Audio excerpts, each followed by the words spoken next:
early Friday afternoon at Thomas's high school, and he's eating lunch in the school courtyard, just outside the cafeteria. "Yo, Tommy," his friend Georgie calls out from behind him. Thomas turns around and greets him. "Hey, it's almost fourth period, we gotta get to class." Thomas nods his head and gives Georgie a, yeah, I'm coming." Just one more year of this crap, he thinks to himself. Although I will miss seeing a lot of my friends after we've all graduated. Thomas is about to get up out of his seat, but a guy from across the courtyard catches his eyes. He is just staring at him, with dead eyes, not moving a muscle, not even blinking. His eyes are so wide, just dead with nothing to them. Then it gets even worse. A devious smile spills across his face, grinning from ear to ear as his wide, dead eyes seem to focus in even more on Thomas. "Yo, Tommy! Earth to Tommy! Hey, are you coming or not, man?" Georgie nags. "Huh?" Thomas replies. "Oh yeah, what the hell?" Thomas looks back where the guy was standing, but there's no one there. Later that night, Thomas is back at home in his bed, but wide awake. He cannot sleep. That guy really creeped me out, Thomas thinks to himself. And I don't usually get creeped out easily. It shouldn't bother me. I mean, who cares? I didn't even recognize him. Maybe he's a new student? Thomas ponders. Thomas hears a loud noise outside and some scuffling around. "What was that?" he says aloud to himself. Thomas hops out of bed and scurries over to his window to peek outside. Thomas freezes with fear. There is a shadowy figure in his driveway, just staring up at him. A car burglar? What do they want? He thinks to himself. The moon comes out from behind the clouds, and the light shifts, revealing the shadowy figure's face now. It's a woman, just staring at Thomas with wide eyes, a huge, disgusting grin on her face. Thomas tucks back behind the blinds, but Thomas still feels her staring up at him from down below.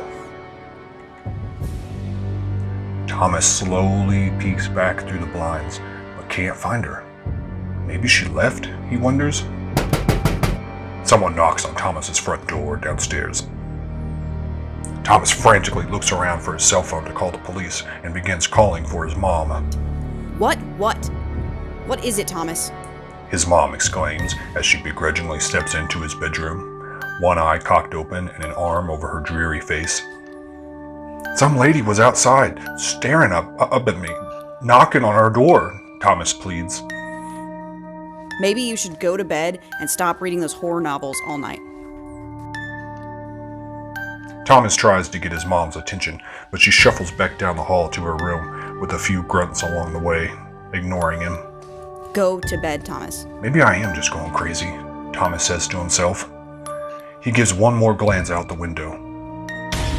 A shadowy figure darts across the street away from his house. Someone was definitely out there, he says. Some crazy burglar who chickened out? Thomas's thoughts run wild as he lies his head down, thinking that he'll never fall asleep now. But he finds himself soon waking up to the morning sunlight flooding across his face through his bedroom window. Thomas got to school a few minutes early, so he decided to go check out his locker before his first period class. A secret admirer had been leaving little notes for him in his locker and fourth period desk each day for the past week.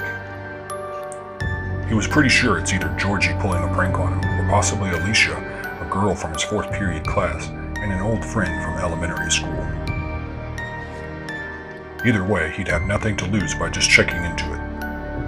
Thomas rounds the corner to his locker and quickly begins dialing in his locker combination. The excitement brewing more and more as he thinks about who could possibly be leaving him these notes. Sure enough, a note card is sitting face down on top of his books in his locker. I knew it, Thomas thought to himself. Let's see what it is this... No, what the hell? Thomas whispers to himself in disbelief. It's a picture of the lady in my driveway from last night. I know it is. How is this in my locker? Georgie, he thinks to himself. He must be pulling a prank on me. The notes, the lady from last night, the picture, He knows where I live and where my locker is, so it only makes sense it could be him or someone else who knows me. But only Georgie would pull this kind of stupid stunt. Suddenly, the announcement speaker beeps and goes off. All students, please report to the auditorium for a mandatory assembly. All students, please report to the auditorium for a mandatory assembly. That's it. I gotta find Georgie and tell him to knock this shit off, Thomas mutters as he shuts his locker door. Thomas runs into Georgie as he enters the auditorium with a herd of students and faculty herding them in. Hey man, we have to talk about this prank shit, Thomas starts. Georgie replies, Dude, what are you talking about? Hey, you know why they called this meeting, right?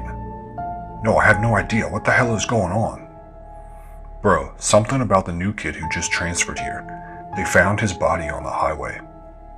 Thomas doesn't say anything back to Georgie, his mind still racing about the lady from last night and the picture in his locker. They find their seats and the assembly starts within minutes. Odd for something like this to get started so quickly, Thomas thinks.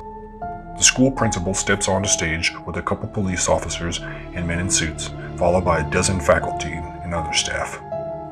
Students, please give your attention real quick. We've just received word from Laxonville Sheriffs and the FBI that the body of a new student, David Reitman, was found off Interstate 89 early this morning. Now we understand many of you may see this on the news today and for the coming weeks and months. The scene was quite graphic and it looks like a murder may have taken place. We want to remind all students that staff and faculty are here for those of you who need to talk. In the meantime, Principal Jet's voice trails off in the background as Thomas's jaw drops, staring at the photo pulled up on the auditorium big screen. The picture on the screen is of a young boy and his family. The boy on the screen is the boy who was staring him down yesterday in the courtyard. Later that night, in Thomas's bedroom, his mind is still racing about everything from the past 2 days. Thomas lies awake in bed, staring at his ceiling, thinking about the woman from last night and the kid from yesterday and today. The TV clicks and changes channels as the news takes over. The headline, Breaking News, Body Found on I-89. Thomas's heart sinks. Why was this kid staring at me, and why is he dead? Thomas's mind runs wild. Why was that woman staring at me? The newscaster chimes in over Thomas's thoughts. Police say the body was found with stab wounds to the gut, eyes and teeth ripped out. Investigators are still looking into leads for this developing story. Thomas tunes the newscaster out. His stomach turns. The boy's face is no longer on the TV. A picture of a woman is now on the screen. The woman from last night. This just in, police discovered a second body 3 blocks down from Laxonville High. Police have reported that her body was also found with stab wounds to the gut, eyes and teeth removed. But the body has been identified as Luna Geyser, a high school biology teacher. Investigators are calling this a serial killing and urging everyone to stay indoors. What was that? He says aloud. Thomas slowly peeks over the side of his bed and drops down lower and lower until he can see under his bed. Tommy! His mom interrupts, scaring Thomas half to death. Mom, you scared me! I'm sorry, sweetie. She walks over and scoots onto the bed beside him. Tommy, I know this stuff on the news is probably bothering you, but I'm here for you if you need to talk. Thomas looks up at his mom. He is frozen in fear. Her eyes are wide, and a huge grin cuts across her face as she stares down at him maliciously. Thomas's mom pulls a large knife from behind her back. Tommy. Thomas wakes up to morning sunlight once again hitting his face through his window blinds. That was a terrible dream, he mutters to himself. Somehow, Thomas's mind feels more clear though, and he feels less bothered by the creepy dead kid from school and the lady in his driveway from the other night. Thomas rushes off to school, passing by his mom's closed bedroom door in the hallway. She must have left for work early today, Thomas thinks to himself.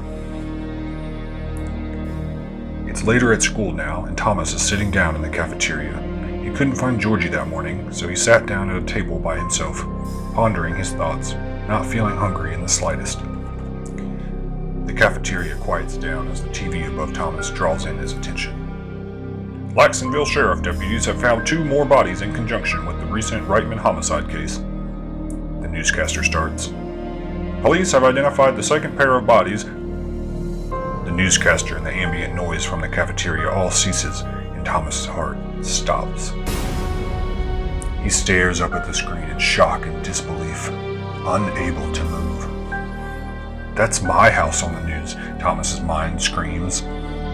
That's my face. That's me they're talking about.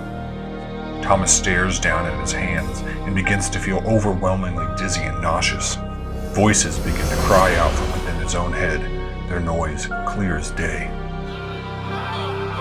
Thomas? Thomas, can you hear me? Thomas looks around the room in a dizzy haze. A boy across the cafeteria catches his glance. The other boy has a terrified look of horror on his face as he stares back at Thomas, paralyzed like a deer caught in headlights. Thomas locks his eyes in on the other boy as he feels a big smile start to form across his face.